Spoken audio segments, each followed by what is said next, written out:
Bonjour à tous. Aujourd'hui, on va s'attaquer à un sujet absolument crucial pour l'avenir du continent africain. La transparence financière des entreprises publiques. Vous savez, ces entreprises qui sont au cœur de notre vie de tous les jours, mais dont la gestion reste souvent un vrai mystère. Voilà la grande question. On voit bien que le continent est dans une dynamique incroyable, qu'il émerge, et pourtant, il y a ce paradoxe qui persiste, une opacité tenace qui plane sur les finances des sociétés qui nous fournissent l'eau, l'électricité ou même les transports. Alors comment on explique ça? C'est ce qu'on va essayer de décortiquer ensemble. Commençons par le cœur du sujet. Ces entreprises publiques, ce sont en quelque sorte les bras armés des États. Elles sont ultra stratégiques, elles structurent le pays. Et pourtant, leurs bilans comptables sont souvent de véritables énigmes, même pour ceux qui sont aux commandes. C'est ce décalage incroyable entre leur importance capitale et le flou total autour de leur gestion qu'on doit absolument comprendre. Bon, alors, qu'est-ce qui bloque? Pourquoi est-ce si compliqué? En fait, les obstacles sont profondément enracinés. C'est un mélange entre un héritage administratif assez lourd et des défis technologiques bien d'aujourd'hui. En fait, on fait face à une sorte de double barrière. D'un côté, il y a la culture bureaucratique historique, où le secret était un peu la norme. Les rapports financiers, quand ils existaient, étaient rédigés dans un jargon comptable complètement indéchiffrable pour le commun des mortels. Et de l'autre côté, on a une crise de la donnée très très moderne. Des systèmes d'information qui ne se parlent pas, des processus qui se font encore à la main, ce qui entraîne évidemment des erreurs et des retards. Le résultat de tout ça, c'est simple, impossible d'avoir une vision fiable et en temps réel de ce qui se passe. Ok, on a bien vu le problème. Mais après tout, pourquoi est-ce si important de le résoudre? Le point crucial à comprendre, c'est que la transparence, ce n'est pas juste un exercice technique pour les comptables. Non, c'est un enjeu majeur pour les citoyens, pour les gouvernements et pour la crédibilité économique du continent tout entier. Et les bénéfices, quand on y arrive, sont vraiment énormes. Pensez-y, quand les chiffres sont clairs et accessibles, la crédibilité de l'État est immédiatement renforcée. C'est aussi un rempart hyper puissant contre la corruption.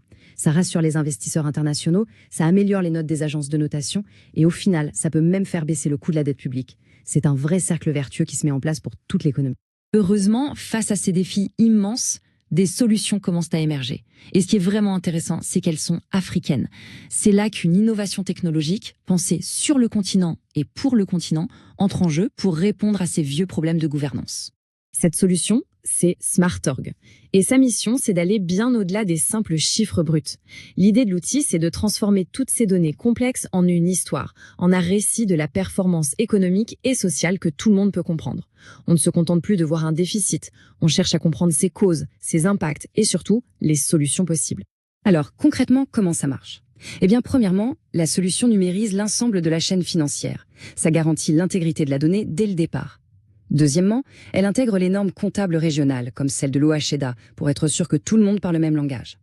Troisièmement, elle offre des tableaux de bord visuels, en temps réel, finis de piloter à l'aveugle. Et enfin, elle automatise les rapports et les audits, ce qui réduit les risques et fait gagner un temps précieux. Et attention, ce n'est pas juste un concept théorique. SmartOrg, c'est déjà une réalité qui a un impact concret dans 18 pays africains. Du Sénégal à la RDC, en passant par la Côte d'Ivoire ou le Gabon, cette technologie est en train de transformer la gestion publique. Et ça veut dire des décisions plus rapides, une meilleure allocation des ressources et au bout du compte, un service public plus efficace pour les citoyens. Mais au-delà de la technologie elle-même, ce changement a des implications beaucoup plus profondes. En fait, ce dont on parle ici, c'est de redéfinir la relation entre l'État et les citoyens. C'est de bâtir un nouveau contrat social, un contrat qui serait basé sur la performance et sur l'obligation de rendre des comptes. Bien sûr, la technologie toute seule ne peut pas tout régler. Pour que ces transformations soient un vrai succès, il faut que ce soit un effort collectif. Il faut des lois qui obligent à publier les comptes, il faut former les fonctionnaires pour renforcer leurs compétences, il faut garantir l'indépendance des auditeurs et enfin, il faut généraliser l'adoption de solutions intégrées comme celle-ci.